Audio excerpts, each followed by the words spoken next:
ঠিক আছে, আচ্ছা ঠিক আছে। ওকে, তাহলে স্প্রিং এর চ্যাপ্টারটা শেষ করে আমরা বল বেয়ারিং এ যাব। স্প্রিং এর চ্যাপ্টারের মোট হচ্ছে 3টা ম্যাথ করব আমরা। তো আমি আপনাদের পিডিএফটা দিয়ে দিব, হোল পিডিএফটা, সেখান থেকে যদি আপনারা চান তাহলে প্র্যাকটিস করতে পারেন যদি আপনাদের কোনো কনফিউশন থাকে। বাট ক্লাসে আমি 3টা চ্যাপ্টার পড়াবো আর কি। এখন কথা হচ্ছে যে একটু হোল্ড করেন আপনারা।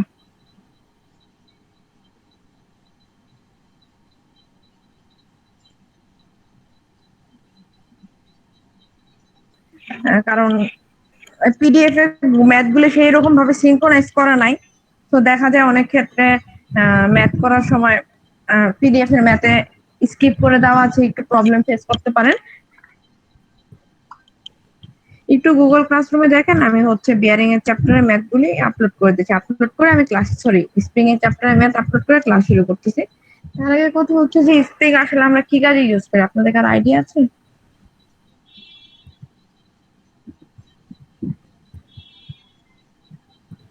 স্প্রিং ইউজ করার কারণ কি? অ্যাবজর্ব করার জন্য। শক অ্যাবজর্ব করার জন্য, বিশেষ করে হচ্ছে এনার্জি অ্যাবজর্ব করার জন্য স্প্রিং ইউজ করা হয়। তো আমরা আজকে যে স্প্রিং ডিজাইনিংটা নিয়ে পড়বো সেটা হচ্ছে হেলিক্যাল কম্প্রেশন স্প্রিং। তো হেলিক্যাল কম্প্রেশন স্প্রিং এর কথা সাথে আমরা বুঝতে পারতেছি যে এটা কম্প্রেসিভ লোড অ্যাপ্লাই করার জন্য ইউজ করা হয়, মানে বেসিক্যালি সেটা কম্প্রেসিভ লোড ক্যারি করতে পারে এই স্প্রিংটা। এখন কম্প্রেসিভ লোড আসলে কতটুকু লোড ক্যারি করতে পারে এবং হচ্ছে সেই স্প্রিং এর ক্ষেত্রে স্প্রিং এর ডিজাইনিংটা কি ধরনের হবে, এটা নিয়েই মেইনলি হচ্ছে আজকের যে স্প্রিং ডিজাইনিং নিয়ে আমরা কাজ করব সেটা। এখন সবার আগে কথা হচ্ছে যে যদি হেলিক্যাল কম্প্রেশন স্প্রিং হয়, তো স্প্রিং এর কয়েকটা ফ্যাক্টর আছে, কয়েকটা টার্ম আছে, এই টার্মগুলি সম্পর্কে জানা প্রয়োজন। সেই টার্মগুলি কি ধরনের টার্ম? যেমন প্রথমে আছে স্প্রিং এর ক্ষেত্রে, স্প্রিং এর আমরা যে ওয়্যারটা ইউজ করি, স্প্রিং এর ওয়্যার ডায়ামিটার। যদি স্প্রিং এর ক্ষেত্রে স্প্রিং ডিজাইন করতে বলা হয়, তাহলে সর্বপ্রথম যে জিনিসটা প্রয়োজন আমাদের, স্প্রিং এর যে ওয়্যার থেকে স্প্রিং এর ওয়্যারের ডায়ামিটারটা বের করতে হবে। দেন হচ্ছে মিন কয়েল ডায়ামিটার। স্প্রিং এর কয়েল তো আপনারা বুঝেন, স্প্রিং এর যে একটা প্যাচ করা থাকে, প্যাচ কাটা থাকে, এটা এইগুলোকে স্প্রিং এর কয়েল বলা হয়। এই স্প্রিং এর কয়েলের ডায়ামিটার কি ধরনের হবে, স্প্রিং এর যে ওয়্যারটা ইউজ করি, ওয়্যারের ডায়ামিটার কোন ধরনের ডায়ামিটারে ডিজাইন করা যেতে পারে। তার পরবর্তী কথা হচ্ছে যে স্প্রিং এর ক্ষেত্রে একটা পিচ অ্যাঙ্গেল দরকার। আমরা যে গ্রাউন্ড সারফেস স্প্রিংটা থাকে, সেই স্প্রিং গ্রাউন্ড সারফেসে সাথে স্প্রিং এর যে কয়েলটা কতটুকু অ্যাঙ্গেল করে আছে, এটাকে স্প্রিং এর পিচ অ্যাঙ্গেল বলা হয়। কোন একটা স্প্রিং ডিজাইন করার ক্ষেত্রে অবশ্যই পিচ অ্যাঙ্গেল জানা প্রয়োজন, তাহলে আমরা কয়েলটা যে একটা প্যাচ কাটা থাকে, সেই প্যাচটা আসলে কতটুকু অ্যাঙ্গেলে করা আছে সারফেসের সাথে, সেটা আমরা কাউন্ট করতে পারবো।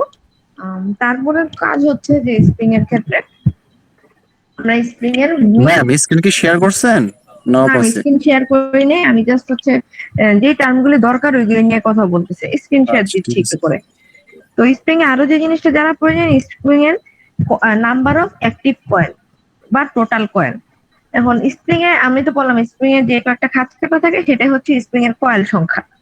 এখন স্প্রিং এর আপার এন্ড এবং লোয়ার এন্ড, এই দুটো এন্ড তো যে কোনো সারফেসের সাথে কানেক্ট করা থাকে। তো আমরা যখন টোটাল কয়েলের কথা বলবো, যখন যদি একটা স্প্রিং এ 10টা কয়েল থাকে, তাহলে আপার এন্ড এবং লোয়ার এন্ড বাদ দিলে থাকে 8টা কয়েল। দ্যাট মিনস যদি নাম্বার অফ অ্যাক্টিভ কয়েল বের করতে বলে স্প্রিং এর ক্ষেত্রে, তাহলে অ্যাক্টিভ কয়েল হচ্ছে মিডলে যে 8টা কয়েল থাকে সেইটা। আর যদি টোটাল নাম্বার অফ কয়েল বলে, তাহলে আপার এন্ড এবং লোয়ার এন্ডে যে কয়েলগুলি আছে সেগুলি কনসিডার করা হয়। তো এই কয়েকটা টার্ম স্প্রিং এর ক্ষেত্রে একটু মনে রাখতে হয়। আমি স্ক্রিনটা শেয়ার দিচ্ছি। এখন আমরা ম্যাথমেটিক্সে যাব এবং ফর্মুলাতে যাব। আমি অলরেডি গুগল ক্লাসরুমে আপনাদের চ্যাপ্টারটা আপলোড দিয়ে দিয়েছি। তো প্রথমে আসি ফর্মুলাতে। আপনারা চাইলে কেউ একজন ক্লাসটা হচ্ছে রেকর্ড করে নিতে পারেন, আমার কাছে এটা রেকর্ডিংটা নাই, থাকলে আমি আপনাদের দিয়ে দিতাম, সেই ক্ষেত্রে আপনাদের বাসায় বুঝতে ইজি হতো। তো আপনারা চাইলে কেউ একজন ক্লাসটা রেকর্ড করে নিতে পারেন। রেকর্ড করতে পারলে একটু রেকর্ড করেন। এখন আসি হচ্ছে ম্যাথে। ম্যাথের যে ফর্মুলা, আগে আসি স্প্রিং এর চ্যাপ্টারের ফর্মুলা। ফর্মুলাগুলিতে দেখেন, প্রথম ফর্মুলা হচ্ছে S S. S S equals to K into 16t pi DW Q. S S কে বলা হচ্ছে torsional shear stress. S S কে টর্শনাল শিয়ার স্ট্রেস দ্বারা ডিনোট করা হয়। কে হচ্ছে ওয়াইলস ফ্যাক্টর। লিখে দেখেন কে এর একটা ফর্মুলা দেওয়া আছে ওয়াইলস ফ্যাক্টর দিয়ে, কে into 16t pi DW Q. যেহেতু টর্সনাল শিয়ার স্ট্রেস, পি দ্বারা হচ্ছে টর্সন প্রকাশ করা হয়। আমরা যদি টর্সনের ভ্যালু দেওয়া থাকে তাহলে আমরা এই ফর্মুলা সিলেক্ট করব। আর ডিডব্লিউ হচ্ছে আমাদের স্প্রিং এর যে ওয়্যারটা ইউজ করি, ওয়্যারের ডায়ামিটার। তো যদি স্প্রিং এর ওয়্যারের ডায়ামিটার আমাদের জানা থাকে এবং টর্সনাল ফোর্স জানা থাকে, আমরা এখান থেকে টর্সনাল শিয়ার স্ট্রেস বের করে নিতে পারবো।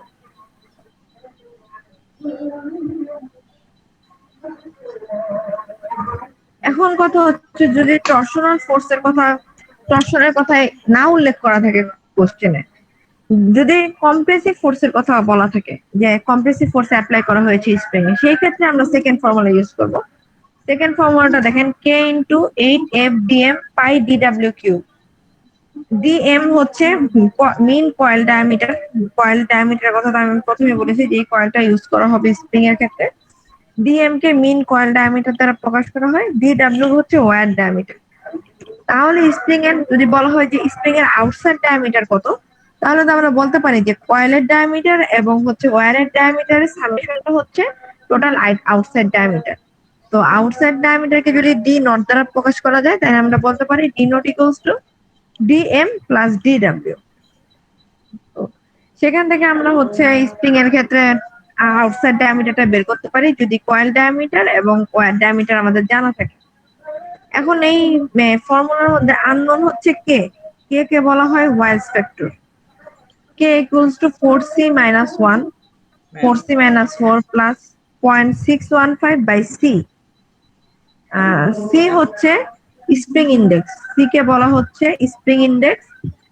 যদি আমরা সি এর ফর্মুলা বের করতে চাই তাহলে হাতের ডান পাশে দেখেন সি হচ্ছে দুই ধরনের ডায়ামিটারের রেশিও। যেমন স্প্রিং ইন্ডেক্সের রেশিও হচ্ছে ডিএম বাই ডিডব্লিউ।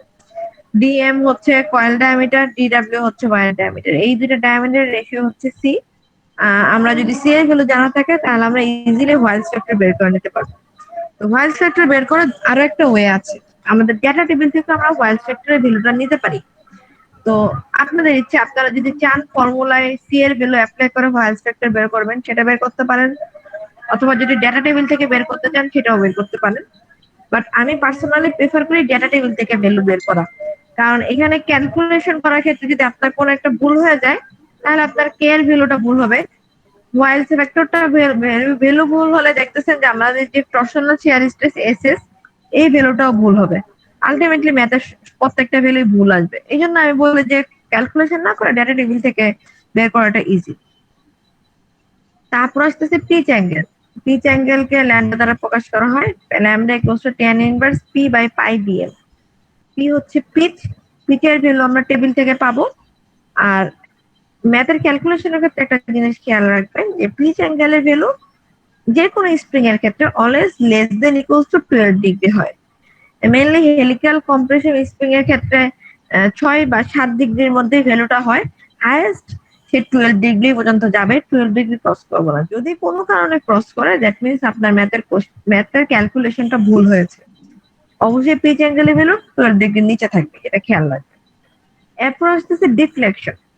তো কোনো কিছু ডিফ্লেকশন বলতে আমরা সবচেয়ে ইজি ভাবে যেটা বুঝি সেটা হচ্ছে তার ইনিশিয়াল অবস্থায় যে ফ্রি লেন্থ ছিল সেটা, এবং তাকে কম্প্রেসিভ ফোর্স দিলে তার কম্প্রেসড যে লেন্থটা আসে সেটা। তো ডিফ্লেকশনের নরমাল ফর্মুলা হচ্ছে free length minus compressed length. Spring এর ক্ষেত্রে ডিফ্লেকশনের আরো দুটা ফর্মুলা আছে। এই ফর্মুলা হচ্ছে 8f dm cube nc by g dw to the power 4।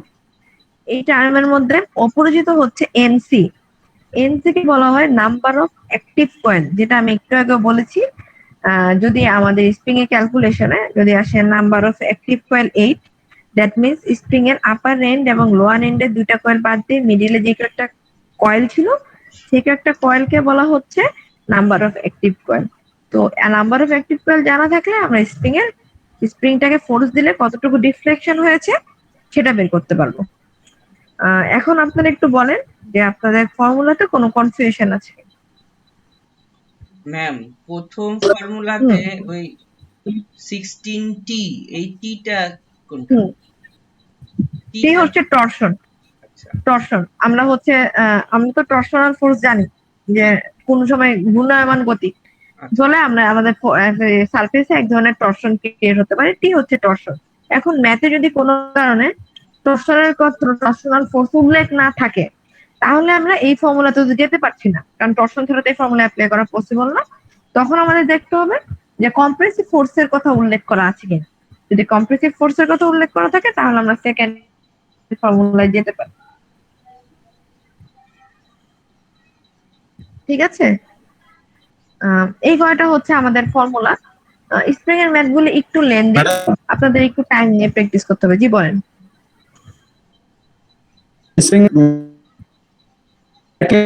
তো কথা বোঝা যাচ্ছে না। এখানে এখানে স্টাক হয়েছে এটা আপনার কথা একদম কেটে কেটে আসছে, কিচ্ছু বুঝতে পারছি না। আপনি আরেকবার একটু রিপিট করুন।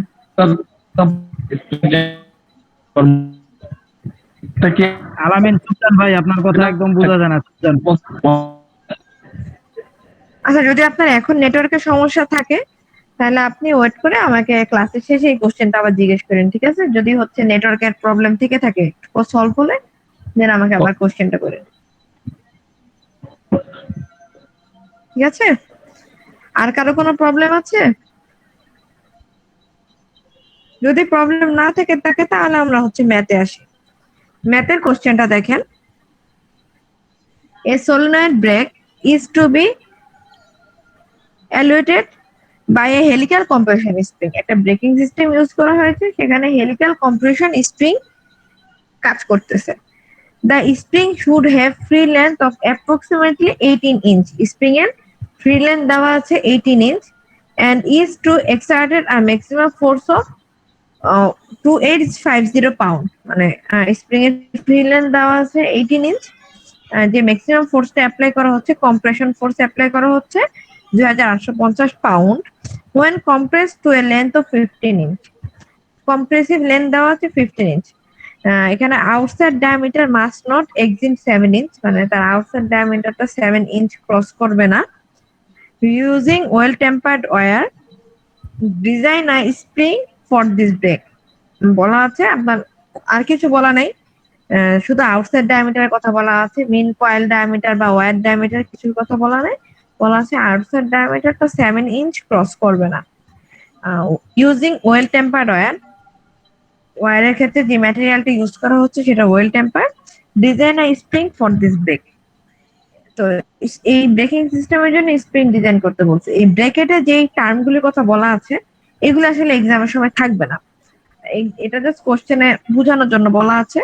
যদি কোশ্চেনে জাস্ট থাকবে হচ্ছে স্প্রিং ডিজাইন করার কথা। এখন স্প্রিং ডিজাইন করার ক্ষেত্রে কি কি টার্ম জানা প্রয়োজন সেটা আপনাকে বের করে নিতে হবে। তো প্রথমে আমি আসি কি কি দেওয়া আছে। যেমন ফ্রি লেন্থ দেওয়া আছে 18 ইঞ্চ, কম্প্রেসিভ লেন্থকে সিএল দ্বারা প্রকাশ করলাম। 15 ইঞ্চ দেওয়া আছে, এফ এর ভ্যালু দেওয়া আছে পাউন্ডে, এটা আমরা কিপসে কনভার্ট করে নিলাম যেহেতু আমরা সবগুলোই ভ্যালু কিপসেই নিয়ে কাজ করি। Outside diameter less than equals to 7 inch. So প্রথমে আমরা আসি যে আমাদের কোন ডিজাইনের ইকুয়েশনটা করতে হবে। According to static design approach our design equation is S S equals to S S D. তো আমাদের যে ডিজাইন ইকুয়েশনটা আছে সেটা হচ্ছে S S equals to S S D. S S তো আমি একটু আগেই বলেছি, এস এস হচ্ছে টর্শনাল শিয়ার স্ট্রেস, আর এস এস ডি হচ্ছে design shear stress. S S D কে ডিজাইন শিয়ার স্ট্রেস বলা হয়। তো এই ডিজাইন ফর্মুলার উপর বেস করে আমাদের স্প্রিংটা ডিজাইন করতে হবে যে টর্শনাল শিয়ার স্ট্রেস যদি ডিজাইন শিয়ার স্ট্রেস এর ইকুয়াল হয় সেক্ষেত্রে আমরা স্প্রিংটা ডিজাইন করতে পারবো। এখন এই দুটা ফর্মুলার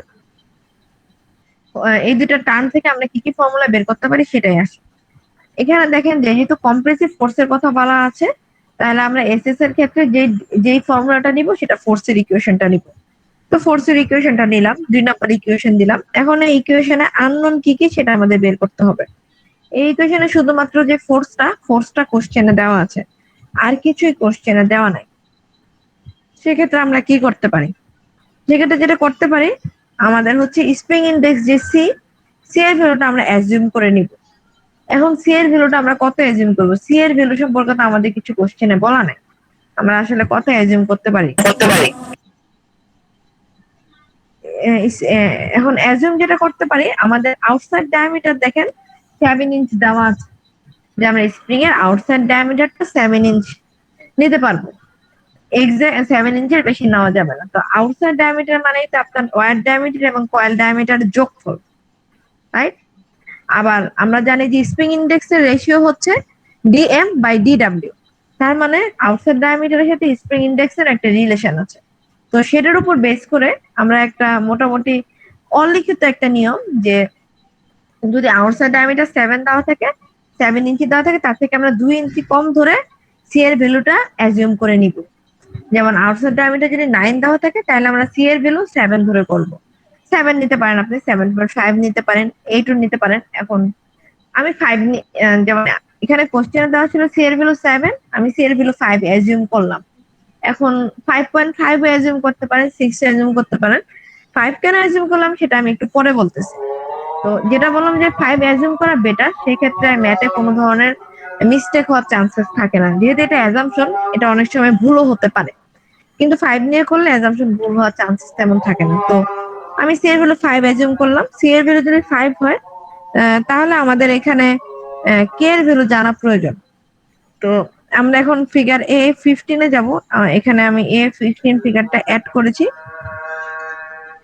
ফিগার A15 এ দেখেন, A15 এ থেকে আমরা কে এর ভ্যালুটা পেতে পারি, যেটাকে হোয়াইট ফ্যাক্টর বলা হয়। যেটা আমি আগেও বলেছি, কে এর ভ্যালু আমরা ফর্মুলা থেকেও নিতে পারি অথবা এই টেবিল থেকেও নিতে পারি। এখন হাতের এক্স অ্যাক্সিস বরাবর হরিজন্টাল লাইনে দেখেন সি এর বিভিন্ন ফর্মুলা দেওয়া আছে। C equal to spring index দিয়ে ডিএম বাই ডিডব্লিউ দেখে বিভিন্ন ফর্মুলা দেওয়া আছে। সি এর ভ্যালু 2, 3, 4, 5 এভাবে অনেকগুলি সি এর ভ্যালু সেক্ষেত্রে দেওয়া আছে। যদি সি এর ভ্যালু দেওয়া থাকে, সেখান থেকে দেখেন কে এর জন্য বিভিন্ন গ্রাফিক্যাল লাইন কাটা আছে। যেমন রাউন্ড ওয়্যারের জন্য একটা কে এর ভ্যালু দেওয়া আছে, স্কয়ার ওয়্যারের জন্য কে এর ভ্যালু দেওয়া আছে, বা বেন্ডিং ওয়্যারের জন্য কে এর ভ্যালু দেওয়া আছে। এখন আমরা নরমালি যখন স্প্রিং ইউজ করি, সেই ক্ষেত্রে স্প্রিং এর ওয়্যার গুলি কি ধরনের ওয়্যার থাকে সেটা কি বলতে পারেন কেউ? স্কোয়ার ওয়্যার থাকে না রাউন্ড ওয়্যার থেকে? বেশ নরমালি আমরা যখন স্প্রিং ইউজ করি, রাউন্ড আমরা রাউন্ড ওয়্যারই বেসিক্যালি ইউজ করি। যদি রাউন্ড ওয়্যার ইউজ করি, সেক্ষেত্রে আমাকে বলেন যে কে এর ভ্যালু কত হতে পারে। সি এর ভ্যালু তো আমরা 5 নিয়েছি। সি এর ভ্যালু যদি 5 নিই, তাহলে কে এর ভ্যালু কত হতে পারে? 1.3 1.3। তো আমরা যদি সি ইকুয়ালস টু 5 নিচ্ছি, তাহলে আমরা কে আসতেছে রাউন্ড ওয়্যারের জন্য 1.3। সেটাই আমরা এখানে লিখলাম যে ফ্রম A15 কে equals to 1.3 for round wire. ডান পাশে আমরা একটা ছোট ক্যালকুলেশন করে নিলাম, CJ to DM by DW equals to 5। So এখান থেকে আমরা DM ইকুয়ালস টু 5 DW ইকুয়েশনটা নিয়ে নিতে পারি। এখন আমাদের যে 2 নাম্বার ইকুয়েশন SS, সেখানে আমরা প্রত্যেকটা ভ্যালু ইনপুট দিলাম। বাকি ভ্যালুগুলো তো আমাদের জানা আছে, প্রত্যেকটা ভ্যালু ইনপুট দিলাম। ইনপুট দেওয়ার ফলে আমরা 47.17 DW স্কয়ার এই ইকুয়েশন পাইলাম আর কি এসএস এর জন্য। এখন আমাদের কাজ হচ্ছে এসএসডি, যেটা ডিজাইন শিয়ার স্ট্রেস, এটার জন্য ইকুয়েশন তৈরি করা। এখন এটার ইকুয়েশনটা আমরা টেবিল থেকে পাবো। আমাদের কিছু ইনফরমেশন দেওয়া আছে এখানে, দেখেন table 817 mechanical properties of wire for coil spring. বিভিন্ন ধরনের মেকানিক্যাল প্রপার্টিজ দেওয়া আছে। এটা একটু জুম করে দেখতে পাবেন যে লাইট সার্ভিসের জন্য use SSD equals to 0.405 SU। মানে লাইট সার্ভিস যদি আমাদের যে স্প্রিংটা আমরা ডিজাইন করতেছি, সেটা যদি লাইট সার্ভিসের জন্য হয়, যেটা লাইট সার্ভিস ধরেন বাসায় কোনো ধরনের কাজে বা ছোটখাটো ওয়ার্কশপে যখন লাইট সার্ভিসের জন্য ইউজ করা হয়, সেই ক্ষেত্রে ডিজাইন হচ্ছে এসএসডি ইকুয়ালস টু 0.405 SU। যদি এভারেজ সার্ভিসের জন্য ডিজাইন করি, তাহলে SSD equals to 0.324 SU। Average সার্ভিসে ধরেন বিভিন্ন কনস্ট্রাকশন কাজে ইউজ হয়। ম্যাডাম এটা কোথায় বের করলে? এটা কোথায়? আমি তো এটা টেবিলে দেওয়া আছে, এই যে টেবিল 817 এর প্রথম লাইনে দেখেন লাইট সার্ভিসের জন্য SSD equals to 0.405 SU, average সার্ভিসের জন্য এসএসডি ইকুয়ালস টু 0.324 SU। এই টেবিল 817 এর প্রথম লাইনে পেয়েছেন? ও আচ্ছা আচ্ছা, ম্যাডাম ছবিটা নোট ক্লিয়ার না? এ তে দেওয়া, নোট এ তে দেওয়া আছে নোট এতে দেওয়া আছে। ফর আর লাইট সিভিয়ার সার্ভিসের জন্য একটু দাঁড়ান, আমি স্ক্রিনটা রোটেট করে দিলে মনে হয় আপনারা ভালো বুঝতে পারবেন। এই জন্য আমি আপনাদের পিডিএফটা দিয়ে দিয়েছি। এখন হয়তো একটু ভালো বোঝা যাচ্ছে, রাইট? হ্যাঁ হ্যাঁ হ্যাঁ। না এমনি আমি আরো খুলছি, ওখানেই খুঁজে পাচ্ছিলাম না। জি ম্যাডাম, আমি নিচে আচ্ছা টেবিলটা দেখতেছিলাম আর কি। আচ্ছা আচ্ছা, ঠিক আছে, সমস্যা নেই। যেমন ধরেন লাইট সার্ভিসের জন্য SSD equals to 0.405 SU, average সার্ভিসের জন্য এসএসডি 0.324 এসইউ, আর সিভিআর সার্ভিসের জন্য 0.263 এসইউ। এখন আমাদের কথা হচ্ছে আমরা কোন ধরনের সার্ভিস নিয়ে কাজ করব। আপনি চাইলে 3 ধরনের সার্ভিসই ডিজাইন করতে পারেন, যেহেতু কোশ্চেনে কিছু বলে দেওয়া নাই। বাট আমি কাজ করতেছি এভারেজ সার্ভিস নিয়ে, কারণ এভারেজ সার্ভিস নিয়ে কাজ করলে সেটা কিছুটা সিভিআর সার্ভিসের জন্য কাজ করে। সিভিআর সার্ভিসটা মেইনলি অটোমোবাইল সেকশনে বা হেভি কনস্ট্রাকশনে ইউজ হয়। আবার লাইট সার্ভিসটা হচ্ছে খুব লাইট লোড ক্যারি করতে পারে, এই জন্য আমি এভারেজ সার্ভিস নিয়ে ম্যাথ করতেছি। যদি এভারেজ সার্ভিস নিয়ে ম্যাথ করি তাহলে এসএসডি ইকুয়ালস টু 0.324 এসইউ। এখন এই এসএসডি এর ভ্যালুটা বের করতে হলে আমাদের যে এসইউ, এসইউ মানে তো হচ্ছে টেনসাইল স্ট্রেন্থ, এই ভ্যালুটা লাগবে, আলটিমেট টেনসাইল স্ট্রেন্থ, এই ভ্যালুটা প্রয়োজন। এসইউ এর ভ্যালু আমরা কোথায় পাবো? নিচে দেখেন একটা টেবিল দেওয়া আছে, বিভিন্ন বাম পাশে দেখেন ম্যাটেরিয়ালের কথা বলা আছে। ওয়েল টেম্পার্ড ম্যাটেরিয়াল হতে পারে, হার্ড জোন ম্যাটেরিয়াল হতে পারে, অথবা মিউজিক ওয়্যার ম্যাটেরিয়াল হতে পারে। তারপর ই এর ভ্যালু দেওয়া আছে, জি এর ভ্যালু দেওয়া আছে। জি হচ্ছে স্প্রিং এ যে ম্যাটেরিয়াল ইউজ করতেছে সেটার মডুলাস অফ ইলাস্টিসিটি। বাট এখানে জি এর ভ্যালুতে একটু ভুল আছে।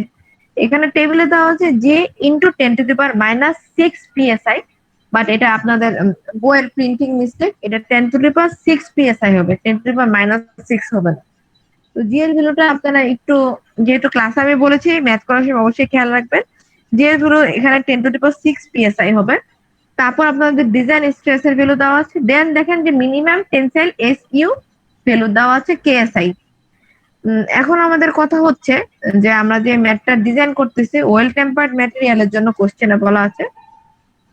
তো যদি ওয়েল টেম্পার্ড ম্যাটেরিয়ালের জন্য ডিজাইন করি সেখানে জি এর ভ্যালু আসতেছে 11.5 ইন্টু 10⁶ psi, আর এসইউ এর ভ্যালু আসতেছে 146/DW, পাওয়ার হচ্ছে 0.19।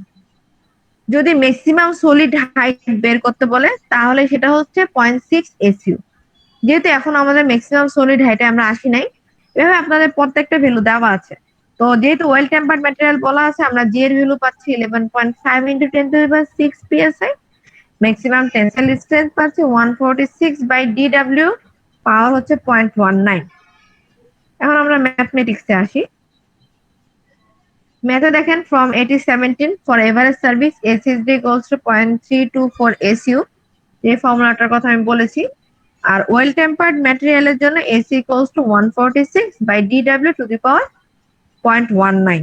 তো আমরা এখন দেখা গেছে যে আমাদের ফর্মুলায় প্রত্যেকটা ভ্যালু আমরা জানি, সেইভাবে আমরা প্রত্যেকটা ভ্যালু 1 নাম্বার যে ইকুয়েশনটা ছিল আমাদের এই ইনিশিয়াল অবস্থায় 1 নাম্বার যে ইকুয়েশনটা নিয়েছি, এই ইকুয়েশনের প্রত্যেকটা ভ্যালু আমরা জানি, ভ্যালুগুলি ইনপুট দিলাম ইকুয়েশন। ইনপুট দেওয়ার ফলে আমরা দেখলাম যে আননোন শুধুমাত্র ডিডব্লিউ মানে মিন ওয়্যার ওয়্যার ডায়ামিটার, স্প্রিং এর ওয়্যার ডায়ামিটারটা আননোন, ডিডব্লিউ ভ্যালুটা। তো ডিডব্লিউ আমরা এখান থেকে ক্যালকুলেশন করে নিয়েছি। ডিডব্লিউ যদি বের করতে পারি তাহলে আমরা মিন কয়েল ডায়ামিটার ডিএম এটা ইজিলি বের করতে পারবো 5 দিয়ে গুণ করে। আমরা ডিডব্লিউ এবং ডিএম পেয়েছি।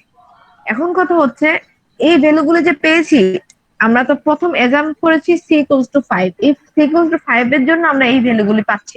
এখন এটা অ্যাজাম্পশন ঠিক আছে কিনা সেটা তো আমাদের একটু দেখে নিতে হবে। সেটা আমরা কিভাবে জানি? প্রথমে এই কোশ্চেনে বলা ছিল যে আউটসাইড ডায়ামিটার 7 ক্রস করবে না। আমরা জানি যে আউটসাইড ডায়ামিটার হচ্ছে কয়েলের ডায়ামিটার এবং ওয়্যারের ডায়ামিটারের যোগফল হচ্ছে আউটসাইড ডায়ামিটার। তো সেটা যদি আমরা সামেশন করে দেখি যে 5.99, দ্যাট মিন্স এটা 7 ক্রস করেনি। কয়েলের ডায়ামিটার আর ওয়্যারের ডায়ামিটার মিলে হচ্ছে তার স্প্রিং এর আউটসাইড ডায়ামিটার। যেহেতু আউটসাইড ডায়ামিটারের কথা কোশ্চেনে দেওয়া আছে, এই জন্য আমরা আউটসাইড ডায়ামিটারটা সি এর ভ্যালু যেহেতু আমরা অ্যাজিউম করে নিয়েছি, অ্যাজাম্পশনটা ঠিক আছে কিনা এটা আমরা দেখে নিব। এখানে দেখেন অ্যাজাম্পশন ঠিক আছে। এখন আমি আপনাদের সি এর ভ্যালু 5 নিতে বললাম কেন সেটা এখন একটু বলি। সি এর ভ্যালু 5 নিতে বললাম কারণ 5 নেওয়ার ফলে ডি নোটের ভ্যালু আসতেছে 5.99। এখন সি এর ভ্যালু 5.5 নিলে হয়তো ডি নোটের ভ্যালুটা আরেকটু বেশি হবে। সি এর ভ্যালু যদি 6 দেন সেক্ষেত্রে দেখবেন কি ডি নোটের ভ্যালু 7 ক্রস করে যাচ্ছে, অনেক ক্ষেত্রে 6.5 ও ক্রস করে যায়। এই জন্য আমি বলি যে এখন সি এর ভ্যালু তো আগে থেকে বলা যায় না কি, বাট এটা একটা টেকনিক্যাল ভাবে একটা টেকনিক্যাল ওয়েতে আমরা অ্যাজিউম করি যে ডি নট এর ভ্যালু কোশ্চেনে যত দেওয়া থাকবে তার থেকে 2 ইঞ্চি কম ধরলে ম্যাথে কোনো ধরনের প্রবলেম থাকে না। ধরেন আপনি সি এর ভ্যালু, যেহেতু কোনো বাধা ধরার নিয়ম নেই, সি এর ভ্যালু কত নিতে পারবেন, আপনি সি এর ভ্যালু ধরেন 6 ধরেই ম্যাথ করতেছেন, বা 6.5 ধরলেন বা 7ই বা ধরলেন। সেক্ষেত্রে কি হতে পারে, আপনার এতটুকু ম্যাথ করে আসার পর দেখতেছেন যে ডি ডট এর ভ্যালুটা ক্যালকুলেশনের যেটা কোশ্চেনে দেওয়া আছে সেটা ক্রস করে যাচ্ছে, 7 ক্রস করে ধরেন এখানে 8 আসতেছে বা 8 পয়েন্ট সামথিং আসতেছে। সেই ক্ষেত্রে দেখা গেল যে আপনি এতক্ষণ ধরে ম্যাথ করলেন, আপনার ম্যাথটা আবার নতুন করে করতে হচ্ছে, আবার নতুন করে অ্যাজিউম করে। এই ঝামেলাটা যাতে অ্যাভয়েড করা যায় সেই জন্য একটু টেকনিক্যালি আমরা ম্যাথটা করব। যদি কোনো ম্যাথে ডায়ামিটার বা কয়েল ডায়ামিটারের কথা উল্লেখ থাকে তাহলে তো কোনো সমস্যা নেই, উল্লেখ থাকলে তো আমরা ডিরেক্টলি করতে। এখন যদি না উল্লেখ থাকে সেক্ষেত্রে আমরা কি করতে পারি, সেক্ষেত্রে অবশ্যই কোনো কন্ডিশন দেওয়া থাকবে। যেমন এই ম্যাথে আউটসাইড ডায়ামিটার কন্ডিশন দেওয়া আছে, যখন কন্ডিশন দেওয়া থাকে সেখান থেকে আমরা 2 ইঞ্চি কম ধরে ম্যাথ করব। ঠিক আছে, বুঝতে পেরেছেন? জি ম্যাডাম। জি ম্যাম। আচ্ছা, তো সেইভাবে দেখতেছি আমাদের ডিজাইন ওকে। যদি ডিজাইন ওকে থাকে আমরা স্প্রিং এর ডিজাইন করার জন্য যে দুটো টার্ম প্রয়োজন, দুটো ডায়ামিটার, এই দুটো ডায়ামিটার ডিজাইন করতে পারছি। এরপরে আমাদের আছে বাকি টার্মগুলি নিয়ে কাজ করতে হবে। প্রথমটা হচ্ছে ডিফ্লেকশন। ডিফ্লেকশন নরমাল ফর্মুলা আমরা জানি যে free length minus compress length. তো সেখানে আমরা ভ্যালুগুলি ইনপুট দিলাম, ইনপুট দেওয়ার ফলে ডিফ্লেকশনের ক্ষেত্রে আমরা আরেকটা ফর্মুলা জানি, ওই ফর্মুলাটা এখন ইনপুট দিচ্ছি, যেটা স্প্রিং এর জন্য ফর্মুলা ডিজাইন করা আছে। এই ফর্মুলা ইনপুট দেওয়ার কারণ হচ্ছে আমরা নাম্বার অফ অ্যাক্টিভ কয়েল বের করতে চাচ্ছি স্প্রিং এর ক্ষেত্রে। তো এই ফর্মুলাতে দেখেন আননোন শুধুমাত্র আছে এনসি, আর জি এর ভ্যালুটা আমরা টেবিল থেকেই পাচ্ছি। জি সিএল এখানে উপরে আছে এফএল মাইনাস সিএল, সিএল টা কি সি বোঝাচ্ছে? হচ্ছে সিএল মানে কম্প্রেস লেন্থ, আর এফএল হচ্ছে ফ্রি লেন্থ, মানে স্প্রিং কে কম্প্রেসিভ ফোর্স অ্যাপ্লাই করার পরে যে লেন্থটা থাকে আর কি। আচ্ছা, ঠিক আছে, তো এখানে আননোন শুধুমাত্র আছে এনসি, আর জি এর ভ্যালুটা তো একটু আগেও বলেছিলাম যেটা টেবিলে পাই 11.5 ইন্টু 10⁶ পিএসআই। তো পিএসআই কে যদি আমরা কেএসআই তে কনভার্ট করি তাহলে 11.5 ইন্টু 10⁻³ কেএসআই থাকতেছে। তো ওইখান থেকে আমরা ক্যালকুলেশন করে নিছি এনসি বা নাম্বার অফ অ্যাক্টিভ কয়েল হচ্ছে 9.49। যেহেতু নাম্বার কোনো কিছু ডিজিট অবশ্যই ফুল টার্ম হয়, তো আমরা 10 ধরে নিচ্ছি। এখন আপনি এখান থেকে এনসি মানে নাম্বার অফ অ্যাক্টিভ কয়েল বের করলাম। যদি কোশ্চেনে টোটাল নাম্বার অফ কয়েল বের করতে বলে তাহলে টোটাল নাম্বার অফ কয়েল কয়টা কয়েল হবে সেটা বলেন তো? 10টা। না, নাম্বার অফ অ্যাক্টিভ কয়েল 10টা, মানে যে 10টা অ্যাক্টিভ থাকে 12টা হবে, কারণ বললাম যে আমরা আপার এন্ড এবং লোয়ার এন্ডের কয়েলটা বাদ দিয়ে number of active coil calculate করব। 10+2 দ্যাট মিন্স 10+2 যদি টোটাল নাম্বার অফ কয়েল বলে। তো নাম্বার অফ অ্যাক্টিভ কয়েল বের করতে পারছি। এখন আমাদের কাজ হচ্ছে পিচ অ্যাঙ্গেল বের করা। পিচ অ্যাঙ্গেল বের করার জন্য আমরা টেবিল 8016 এ যেতে হবে। এটা দেখেন টেবিল 8016, এখানে দেওয়া আছে approximate free length and solid height. বাম পাশে টাইপ অফ এন্ডস দেওয়া আছে, মানে স্প্রিং গুলি কোন আপার এন্ড এবং লোয়ার এন্ডে কোন ধরনের এন্ডিং এর সাথে কানেক্ট করা আছে। যেমন এটা প্লেন সারফেস হতে পারে, প্লেন গ্রাউন্ড সারফেস হতে পারে, স্কোয়ার সারফেস হতে পারে, স্কোয়ার এন্ড গ্রাউন্ড সারফেস হতে পারে।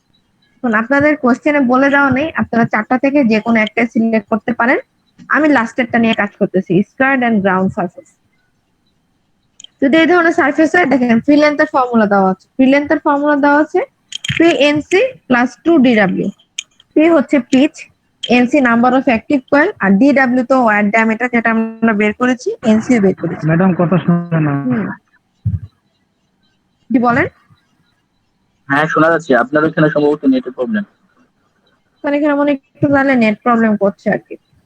তারপর দেখেন টোটাল কয়েলের সংখ্যা দেওয়া আছে এনসি + 2, যেটা একটু আগে বলেছি, আর সলিড হাইটের ফর্মুলা দেওয়া আছে ডিডব্লিউ এনসি + 2DW।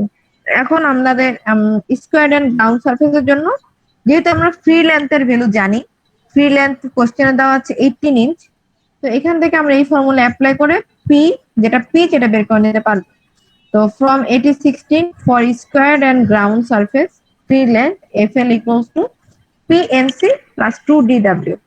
FL এর ভ্যালু 18 দেওয়া আছে, P এর ভ্যালু জানি না, NC 10 এবং DW এর ভ্যালু আমরা বের করেছি। এখান থেকে পিচটা বের করে নিলাম। পিচ জানা থাকলে আমরা পিচ অ্যাঙ্গেল ইজিলি বের করে নিতে পারবো। তো পিচ অ্যাঙ্গেলের ভ্যালু আছে 5.04 ডিগ্রি, যেটা আমি আগেও বলেছি যে স্প্রিং এর ক্ষেত্রে পিচ অ্যাঙ্গেল 12 ডিগ্রি কখনোই ক্রস করবে না, less than equals to 12 degree হয়। যদি পিচ অ্যাঙ্গেল বের করতে পারি আমরা এখান থেকে সলিড হাইটও বের করতে পারবো। সেটা কিভাবে? সলিড হাইট ওই যে টেবিল AT16 আমরা সলিড হাইটের ফর্মুলাটা পেয়েছি। তো সলিড হাইটকে এসএইচ দ্বারা প্রকাশ করলাম। সলিড হাইটের এই ফর্মুলা সব ভ্যালু আমাদের জানা আছে, এখান থেকে আমরা সলিড হাইটটা বের করে নিলাম। এটা হচ্ছে স্প্রিং ডিজাইনের ক্ষেত্রে যে টার্মগুলি জানা থাকা প্রয়োজনীয় টার্মগুলি, যেমন আমাদের wire diameter, mean coil diameter, then হচ্ছে স্প্রিং এর ক্ষেত্রে number of active coil, spring এর pitch, pitch angle, solid height, এই 6টা টার্ম বের করতে হয় স্প্রিং এর ডিজাইন করতে বলা হলে। এবং কোশ্চেনে অনেক সময় টার্মগুলো উল্লেখ করা থাকলে ইজি হয়, অথবা যদি শুধু স্প্রিং ডিজাইন করতে বলে তাহলে আপনাকে প্রত্যেকটা টার্মই বের করে দেখাতে হবে, কারণ একটা স্প্রিং ডিজাইনের ক্ষেত্রে প্রত্যেকটা জিনিসই জানা প্রয়োজন। ঠিক আছে, এখন বলেন এই ম্যাথে আপনাদের কোনো কনফিউশন আছে কিনা কোনো কিছু নিয়ে? ম্যাডাম পি দ্বারা কি ছিল জানি কি হচ্ছে স্প্রিং এর ক্ষেত্রে পিচ। তো এখানে আমি যে ম্যাথটা দিয়েছি সেটা আমি হাতে ক্যালকুলেট করেছি, কারণ আমি আপনাদের ক্লাসে একটু পিডিএফটা নিয়ে কথা বলি। আমি পিডিএফটাও কিন্তু আপনাদের দিয়ে দিয়েছি। পিডিএফটা দেওয়ার কারণ হচ্ছে এই যে 271 নাম্বার ম্যাথ 271, এই ম্যাথটাই হচ্ছে আপনাদের ক্লাসের ম্যাথটা, আসলে 271 নাম্বার ম্যাথ যেটা। তো এই পিডিএফটা দিয়েছি, 271 নম্বর ম্যাথ আমরা এখন করেছি। আপনারা বাসায় ম্যাথগুলো যথেষ্ট বড় 272 এবং 273 এই যেটা ম্যাথ বাসায় প্র্যাকটিস করবেন। এই 3টা ম্যাথ এক্সামের জন্য অনেক ইম্পর্টেন্ট। আরো ম্যাথ আছে, আমি আপনাদের বাকিগুলো প্র্যাকটিস করতে বলছি না, কারণ এত ম্যাথ প্র্যাকটিস করতে গেলে আপনারা নিজেরাই কনফিউজড হয়ে যাবেন। 3টা ম্যাথ এক্সামের জন্য ইম্পর্টেন্ট, 271, 272, 273। ম্যাথগুলি যথেষ্ট লেন্দি, তো আপনারা একটু বাসায় অবশ্যই প্র্যাকটিস করবেন হাতে কলমে, নাহলে এক্সামের সময় মিলাতে পারবেন।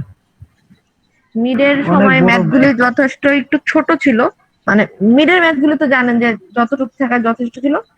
ফাইনালে যে কয়েকটা চ্যাপ্টার করবো প্রত্যেকটা চ্যাপ্টারের ম্যাথই অনেক লেন্দি। এখন আপনারা যদি বাসায় প্র্যাকটিস না করেন তাহলে আপনারা আসলে এক্সামের সময় ম্যাথ করে অ্যান্সার করতে পারবেন না, ম্যাথগুলি যথেষ্ট লেন্দি।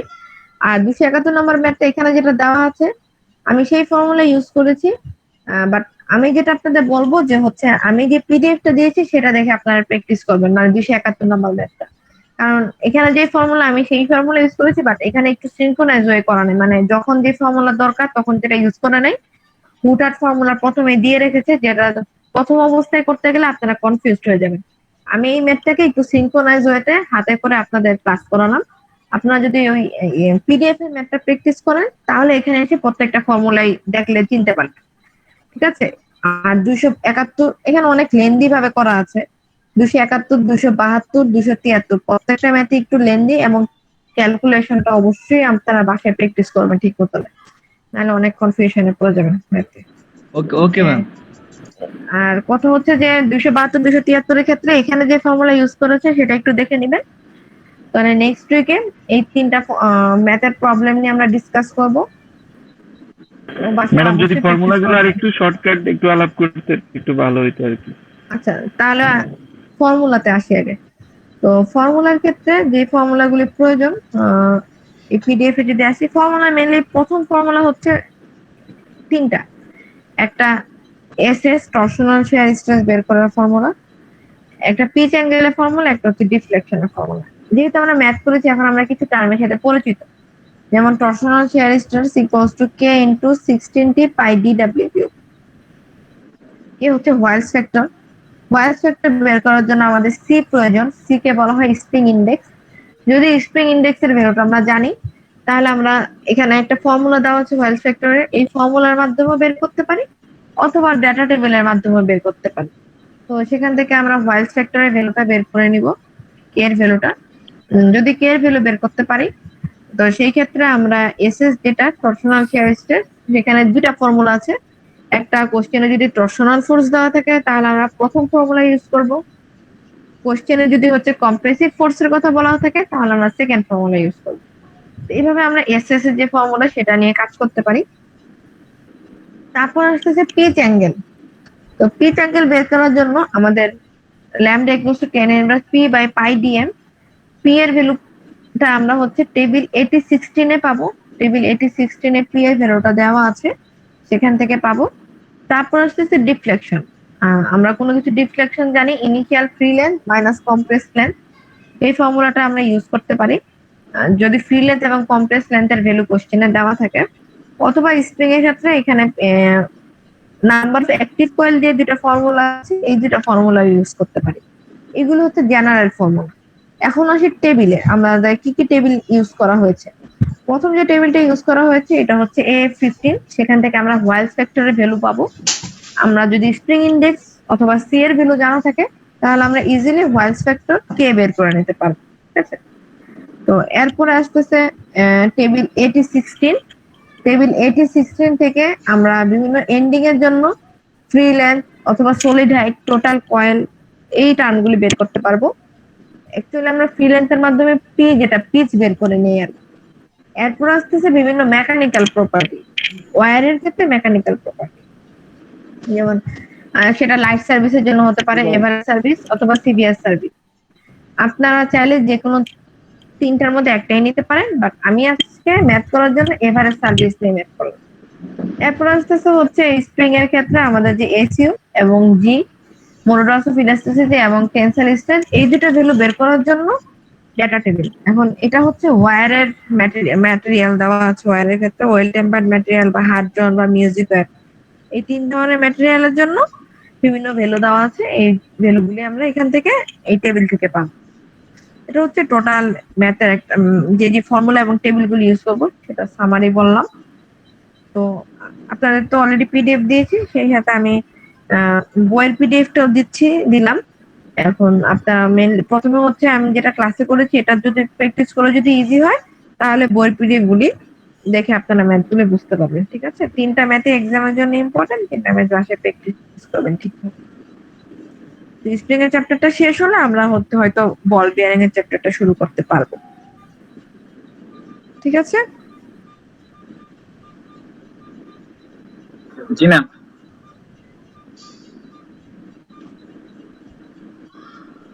তাহলে মোটামুটি আজকের ক্লাস এখানে শেষ হচ্ছে। আপনাদের দেখি ক্লাস শুরু করার পর আর স্টুডেন্ট থাকে না, আমি তো এই কাহিনী বুঝলাম না। আমি ক্লাস শুরু করি, তারপর হুট করে স্টুডেন্ট থাকে ক্লাস শুরুর সময় 45 জন, তারপর আস্তে স্টুডেন্ট কমতে থাকে। লকডাউন তো ম্যাডাম, সেজন্য মনে হয়। না, লকডাউন তো বাসায় থাকার কথা, লকডাউনে তো আরো প্রেজেন্ট